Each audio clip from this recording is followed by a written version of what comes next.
Appreciate it. Yeah, I think this time has gone fast.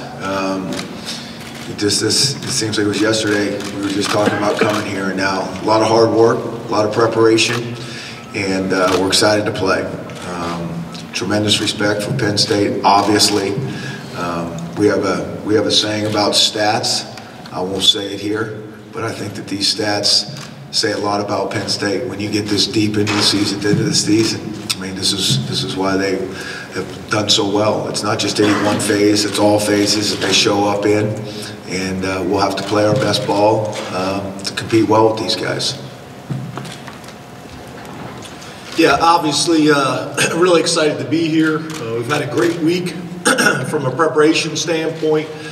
PlayStation Fiesta Bowl has been first class in every way possible, and our guys have really enjoyed it. I've been very impressed with our players and staff. You know, we talk all the time about bowl games are about being present and enjoy the time that they have doing the different types of things like Top Golf and things like that. But when it's time to meet and practice and work hard, they got to be able to be mature enough to flip the switch back and forth. And our guys have seemed to handle it really well. I think part of it is the motivation of playing a great team like the University of Washington. Our staff has tremendous respect for Coach Petersen's staff. We were able to have a function with them the other night. It was great to interact with those guys and have some fun. But I have known Coach Petersen now for several years, and then obviously followed his career, and we have some mutual friends. So got tremendous respect for him and what he's been able to do in his career. Got tremendous respect for the University of Washington. And just like Coach, looking at the statistics, they tell a story, but the most important thing is the film, and watching the film is exciting in some ways and challenging in a lot of other ways. Just watching a really good opponent on the team, on the tape compete week in and week out. So, our guys are motivated and excited. I think it's going to be a great game, and we look forward to the opportunity. Thank you, coaches. We'll take some questions now. As it's been throughout the week, please raise your hand. We'll have the mic runners come over, announce your question, to whom it's addressed, and your affiliation, please. We've got Rich on the left-hand side. Rich Scarcella, Reading Eagle. This is for Coach Franklin. James, what can the team draw as motivating from last year's Rose Bowl? And also, can you describe what this senior class has meant to your program in the fact that they've been to 4 straight bowls and committed to you at a time when they didn't know whether they'd be playing even in one? Yeah. Thanks, Rich. I guess the first thing I would say is, we did learn from last year's experience. I think, playing in these type of games, on these type of stages, you learn and you grow. I don't think last year's game will have a significant impact on us, but we looked at it even, from an administrative standpoint. What are some of the things that we could do traveling across the country to get adjusted and get prepared, for this type of game? What did we learn from last year's game? What are some of the things that we could have done differently from a planning and from a preparation standpoint to put our players in the best position to be successful? So, yeah, I think there's some lessons that were learned there. I think obviously when you're playing these Pac-10 style offenses, you better keep playing for 4 quarters. You better have a finisher's mentality, because I think obviously University of Washington can put up big points, and they got explosive players, and they got a veteran quarterback. They got all the ingredients that you would say is necessary to be successful at the highest level. So I think we learned a lot. We made some slight modifications from last year, but I think the seniors. We kind of went through our deal yesterday at practice where those guys get carried off the field, which is one of our kind of traditions that we do. And, at our senior banquet, kind of had an opportunity to talk about those guys. I don't think it's something that you can really kind of put into words and describe the impact that last year's seniors had, the impact that this year's seniors had. They committed to Penn State at a time that it probably wasn't a sexy thing to do. And, I think those guys came in with a real big chip on their shoulder that they wanted to be the senior class to really put Penn State back on the map. And I think they've accomplished a lot of that. But I also know, watching some of the highlights from that Rose Bowl game last year, it's When you're not successful that last game, it leaves a bad taste in your mouth and a lot of hurt feelings. And as Coach Petersen will tell you, I think he will. That there's only a handful of teams that are truly happy at the end of the season and really won. But I do think there's a lot of positives to end of the season. On a positive note with a win in a bowl game to send those seniors out the right way, and then also just some confidence and good mojo going into the following season. But I think our seniors, I don't know if you can put a value on what they have done for our university and for our community, and specifically, for me and our staff. Those guys have been culture drivers, is what we would describe them as, guys that are reinforcing all the messages in the locker room and in the community that need to be reinforced. Next question.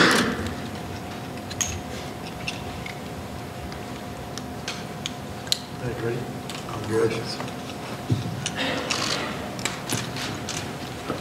I'm good.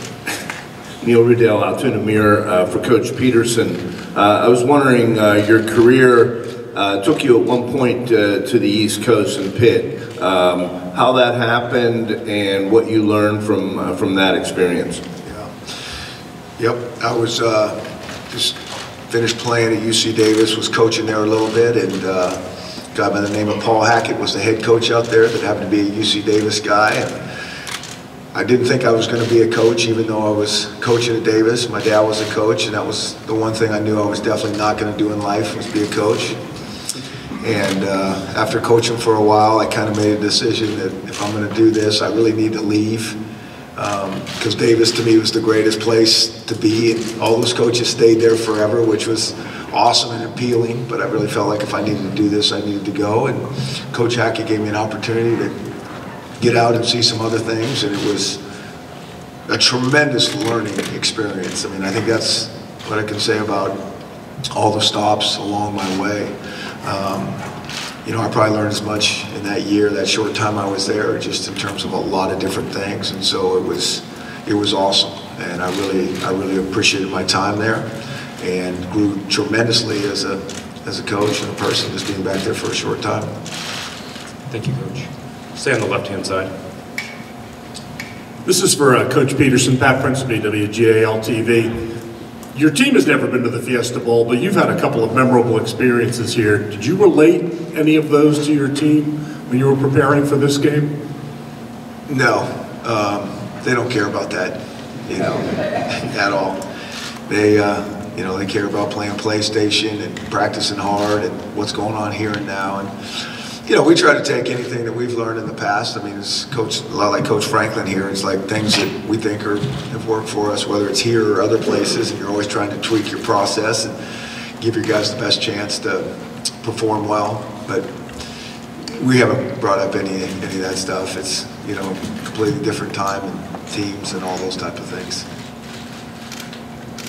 In the back on the left-hand side.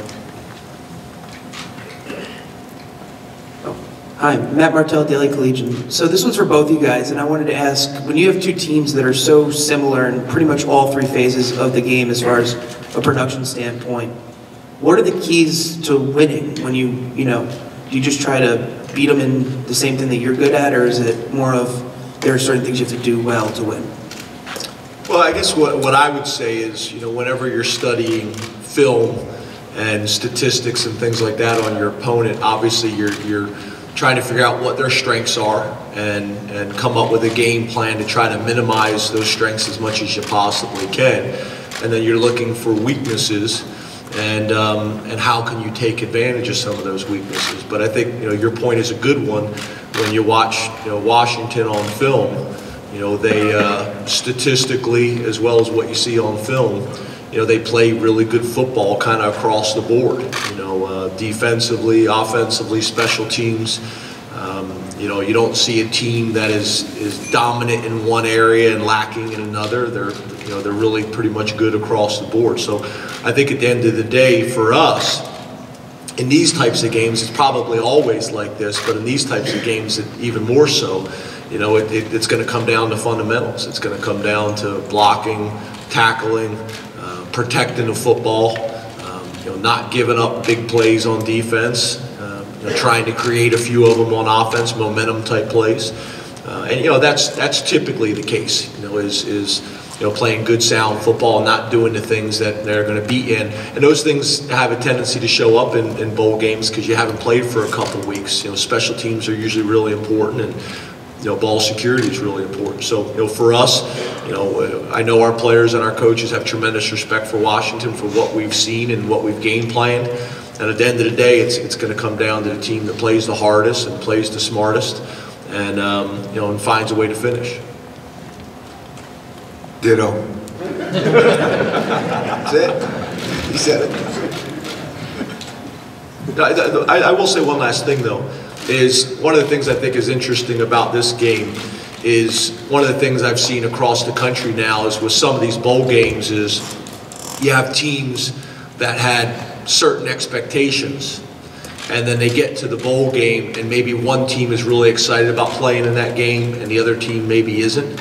And I think although both of our programs have been a part of national championship discussions over the last couple of years, and they were in the playoffs, I do feel like both teams are really excited about this opportunity and playing in this game.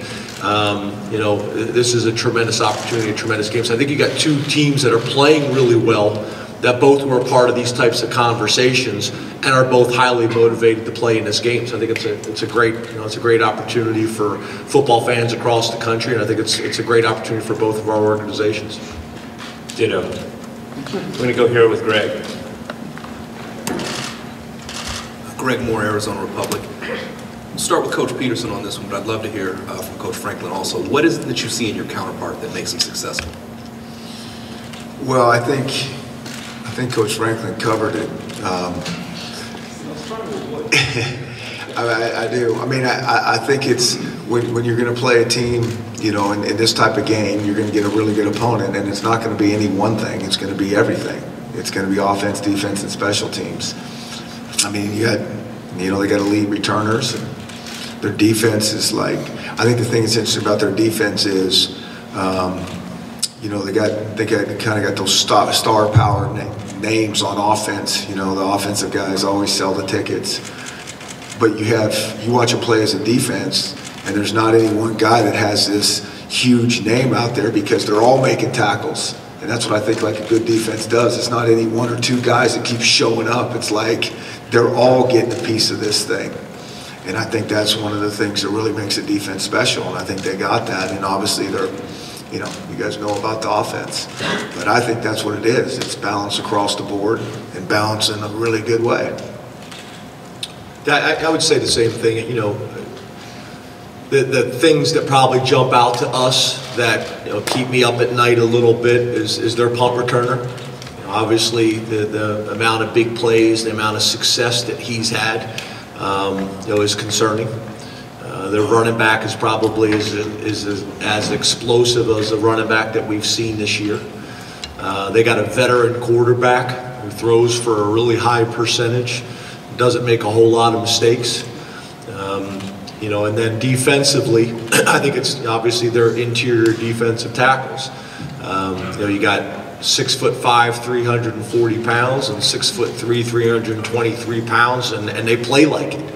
And then I think they do a really good job of complementing those two interior D tackles with what they do on the perimeter with their secondary. Those guys do a great job of defeating blocks and fitting runs and playing what we call trap coverage, where they'll trigger the corners and things like that and make it really difficult. So now, you have a challenge, run the ball inside on them, and then the perimeter game, because of what they do in the secondary, causes challenges there. So just like Coach Petersen, said, a very balanced team that does a lot of things well. You don't have this type of success that they've had, with just relying on one area. And the offense, defense, and special teams all is going to be some challenges for us.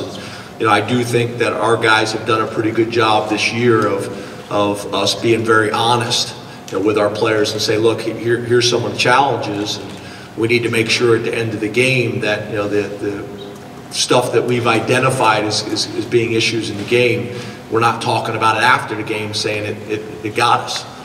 So it's going to be a challenge. There's no doubt about it. I know our guys are excited about the opportunity, and it should be fun for everybody. Got a Joe here on the left-hand side in the aisle. Joe Giuliano, Philadelphia Inquirer for James. You referenced the Washington defense, but I was wondering if you could talk specifically about the disruptive nature of Vita Vea and what he presents as a challenge to your attack. Yeah, I saw him the other night and had a conversation with him about, it probably makes sense for him to just declare to the NFL now. And, he's a tremendous player, tremendous player. You talk about stuff that you can't coach, 6'5", 340 pounds. That's all coaching. Yeah. 6'5", 340 pounds. You can't move them. You're trying to get double teams and be able to get push up to the second level like everybody is. And what happens is either he's able to make the play at the line of scrimmage by really creating a stalemate and then ditching the guy at the last second and making a tackle, or the other thing that's so advantageous having guys like that inside is it puts the linebackers in a great situation because those defensive linemen are not getting pushed into their face, or they're never able to come off on the linebacker at the next level. So it allows the linebackers to be free hitters, and everybody on offense is trying to create space, and everybody on defense is trying to take space away, and they've done a great job of that. But I think the game of football on defense, in my opinion, kind of starts as kind of built like a baseball team. You want to be strong through the middle, catcher, pitcher, shortstop, second base, center field. And you look at them, that's kind of how they are, with those two D tackles and their linebackers. Very, very challenging. And I think the thing that's been unique to me is, what they've been able to do at the nickel position. Different body types, different styles the last couple of years, but those guys have been really, really productive for them. And, I think I mentioned you guys earlier, I read an article, earlier in the year before we knew we were playing them that I thought was really interesting, just talking about their defense and that nickel position and how much production they've gotten out of it the last couple of years. So trust me, we've talked about him all week long, and I think it's something that our guys are motivated for. But as you know, we haven't consistently run the ball inside this year, the way we'd like to. So that was a big emphasis for us, this week, and really the last month, in preparing for this game. We have time for one or two more. We're going to go here to start. Larry Stone, Seattle Times. This is for Coach Petersen.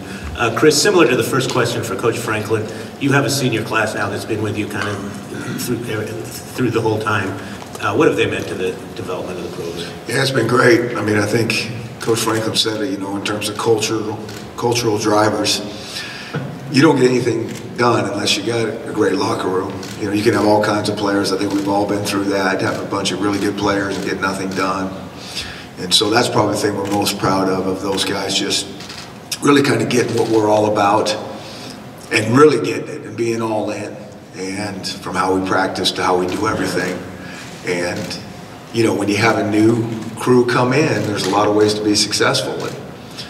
And sometimes it's really hard for young guys to figure that out.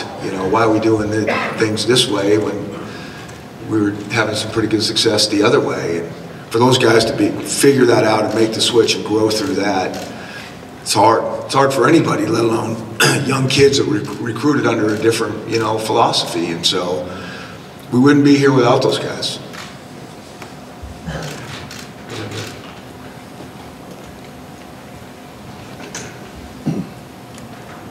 This is for Coach Petersen. I'm Corey Geiger from the Altoona Mirror.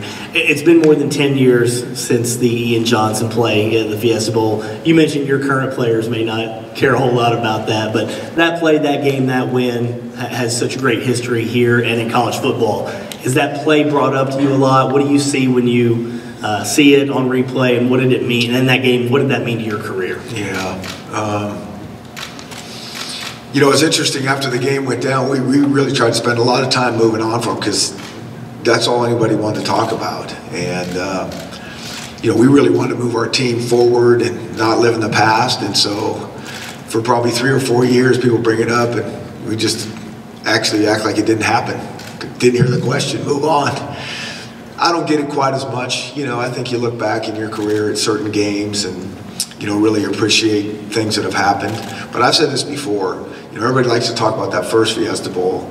I was maybe more proud of our second Fiesta Bowl win against TCU that, you know, those were two really good teams, and TCU was really, really good. And for us to win that game, I was equally, if not more, proud of our team. But nobody spoke about it as much as because there wasn't wedding proposals and, you know, all kinds of crazy stuff going on. But it was, they were both really, really awesome times to be at this site and this game. We'll go real quick up here, and then we'll take our pictures. Mark Wogenrich, Allentown. Coach Franklin, this is kind of a similar question to that. What do you want your guys to know about the '87 Fiesta Bowl? I know you talk about balancing history and today, but that, like the Fiesta Bowl with Boise State, is a real iconic moment in Penn State history. What do you want these guys to know about that moment in their history?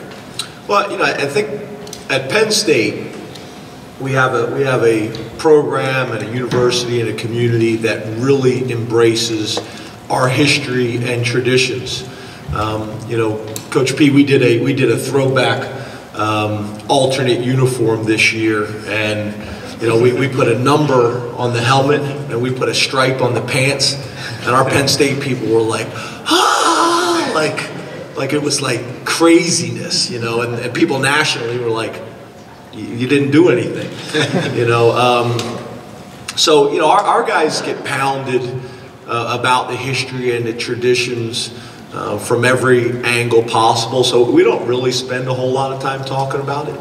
Our guys understand it, you know, throughout our facility. They see it and they feel it all the time. You know, the lettermen are such a big part of our program. We probably had 10 lettermen at practice yesterday that some live locally and some that have flew in from all over the country. You know, the 1987 Fiesta Bowl, our guys weren't even alive, you know, and these guys, most of them, you know, that their memories are football, or when football really became significant to them is in like 8th and 9th grade. So that's where I think the recent success that we've been having is really, you know, putting Penn State back on, you know, the minds of football fans across the country and recruits across the country. And, you know, I think we're playing an exciting brand of football, which helps as well. So, you know, our guys understand and they take a lot of pride in our history and in our traditions, but we're, you know, we're really just focused on this team and the University of Washington and getting prepared to play well on Saturday. And, you know, talking about the Fiesta Bowl from back then, it doesn't have a whole lot of value for what we're trying to do today. You know, we respect our history and we embrace the traditions, but we're really focused on, you know, what we can do to play the best we possibly can against a great Washington opponent.